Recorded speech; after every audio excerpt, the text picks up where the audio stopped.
এই ভিডিওতে আমরা বৃত্তের একটি প্রশ্ন সমাধান করব। লক্ষ্য করুন বৃত্তের কালি কিভাবে নির্ণয় করতে হয়।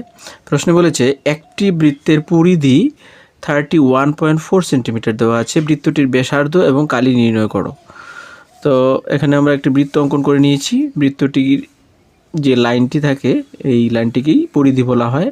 এখানে মিডিলে কেন্দ্র থাকে, এই কেন্দ্র থেকে আমরা যে কোনো রেখা যদি পরিধি পর্যন্ত অঙ্কন করি সেটিকে কি বলা হয়? সেটিকে বলা হয় ব্যাসার্ধ, রেডিয়াস আর। তো সলিউশন লক্ষ্য করুন, এখানে দেওয়া আছে গিভেন কি দেওয়া আছে? বৃত্তটির পরিধি দেওয়া আছে, তাই তো? বৃত্তের পরিধি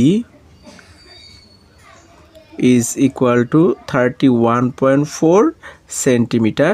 লক্ষ্য করুন, আমরা জানি এই সূত্রটি মনে রাখতে হবে যে বৃত্তের পরিধি ইজ ইকুয়াল টু 2 পাই আর।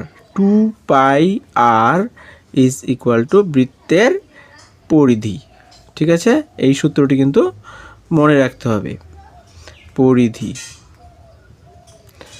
এখানে আমরা পায়ের মান বসিয়ে দিব 2, পায়ের মানকে আমরা 3.14 বলে ধরে নিলাম। আর আমাদের জানা নেই, আর মানে রেডিয়াস অর্থাৎ ব্যাসার্ধ আমরা বের করে নেব। বৃত্তের পরিধি এখানে দেওয়া আছে 31.4। ঠিক আছে, এখন দেখুন এখানে আমরা আরকে যদি লেফট হ্যান্ড সাইডে রেখে দিই তখন কি হবে? এই 2 ইন্টু 3.14 দিয়ে আমরা ডিভাইড করে দেব। ঠিক আছে, 314 আমরা দশমিকগুলি উঠানোর চেষ্টা করি প্রথম অবস্থায়, তাহলে আমাদের ক্যালকুলেশন করতে খুবই সুবিধা হবে। লক্ষ্য করুন 2 ইন্টু 314। তো উপরে ছিল এক ঘর পর দশমিক, সেই জন্য নিচে এই এক ঘর পর দশমিক উঠানোর জন্য আমরা 10 লিখে নিব। নিচে ছিল এখানে 2 ঘর পর দশমিক, সেই জন্য এখানে একের পর 2টি শূন্য অর্থাৎ 100 লিখে নিব। এখন দেখুন এই শূন্য ক্যান্সেল করতে পারি, এই 314 ক্যান্সেল করতে পারি। 2 দিয়ে যদি আমরা এই 10কে কাটি 5 2 গুণ 10 হয়ে যাবে। তো আমরা কি পাচ্ছি? আর এর মাপ 5 সেন্টিমিটার।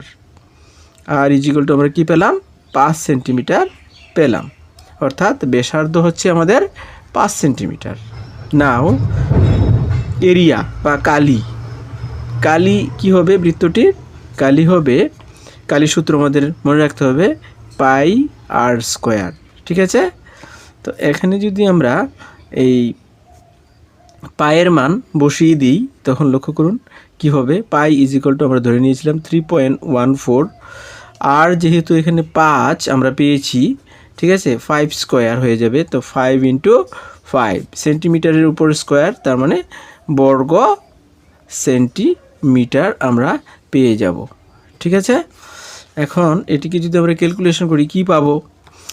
3.14 ইন্টু 25, 5 5 গুণ 25 বর্গ সেন্টিমিটার। ঠিক আছে, এবার আমরা এই 25 দিয়ে যদি 3.14কে মাল্টিপ্লাই করি তো কি পাবো? 4 25 গুণ 100, 100 শূন্য হাতে রইল 10, 25 1 গুণ 25 আর 10 35, 35-এর 5 হাতে থাকলো 3, 3 25-এ 75 আর 3 78।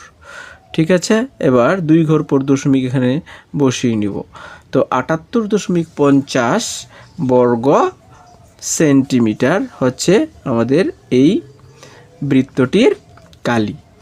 এইভাবেই আমরা সূত্রের সাহায্যে পরিধির মাপ দেওয়া থাকলে বৃত্তটির কালি নির্ণয় করতে পারি।